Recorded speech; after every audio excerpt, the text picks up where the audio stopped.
she wants na meron pa rin pasingit-singit, no? Na masaya. Okay?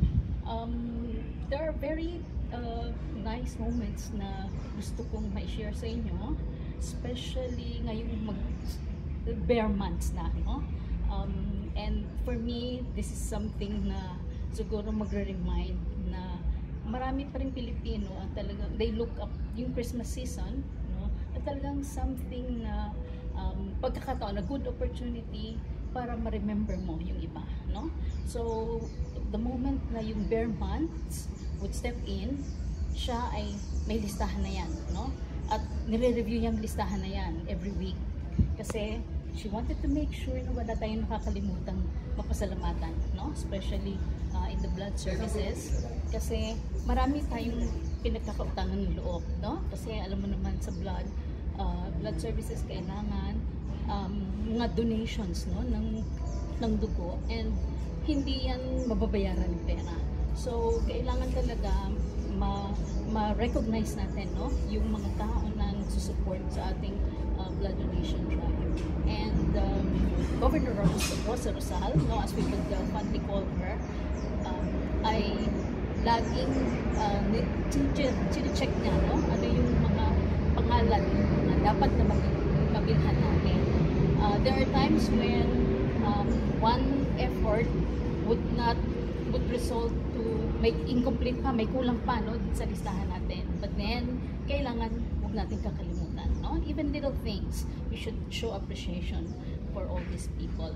And I think that napakalaking appreciation din ang dapat kong ibigay kay Governor Rosal kasi malaki ang naging experience na magkasama kami. I feel like those times na minsan sasabihin ko, ma'am, sobra na yan, no? Pero she knows na kahit sobra yan, kailangan gawin natin yan. So I feel like Governor Rosa Rosal was a conscience, no?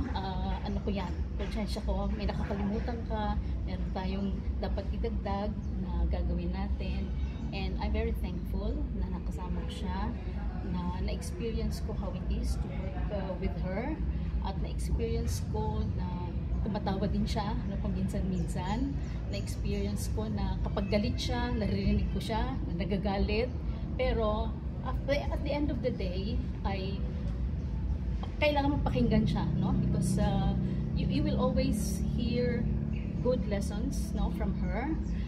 In various things, relationship, no, work, and then pag narinig mo yon, uulit-ulitin niya yun sa'yo, no? Kasi talagang ganun siyang determinado. So she's really a good mother to me, and aside from being a good boss. So to Governor Rosa Rosal, rest in peace, and thank you very much for the time that we spent together. I will consider it a very great privilege, no, na magkasama ho tayo for a great number of years. So thank you, and to the Brave family, my sincere condolences. Thank you po. Thank you po. Ma'am, last question lang po. When she was still in the pink of health, gaano po kadalas si Governor Rosal sa Red Cross? Naku, ano yan, pag sa umaga pa lang, as much as possible, gusto niya ay nasa opisina na siya, no? Parang ano yan yung mga staff minsan gusto niya maaga. So, lalo na pag siya, maaga din siya pupunta doon, then mahirap i-beat, no, yung time niya. So, in a day, meron certain days, no? Kasi may damayan din siya at that time. So, kapag certain days na nakaschedule siya pupunta, then, syempre, ako, sisiguraduhin namin, dapat wala tayong gagawin kasi we need to attend to her, okay? We need to listen to her, okay? So, kung alam namin na dadating siya, then, we give time, no, for her. At yung time na dinidevote niya sa Red Cross, every minute counts, no? Meron siyang nakalisa na dapat sa araw na to, ito yung mga makakausap natin, Okay? So, we have to prepare for sino man, no? Either mga heads sa iba-ibang offices, okay? Minsan, meron kaming schedule na outside of the office. So, gusto niya talagang planchado yan lahat, no? You have to prepare ahead of time, and then, don't be late. Yan ang talagang ayaw niya, yung malilate. Kaya siya mismo, ay talagang when she has an appointment, 1 hour before, sabi niya, ang traffic ngayon mas grabe kaysa dati.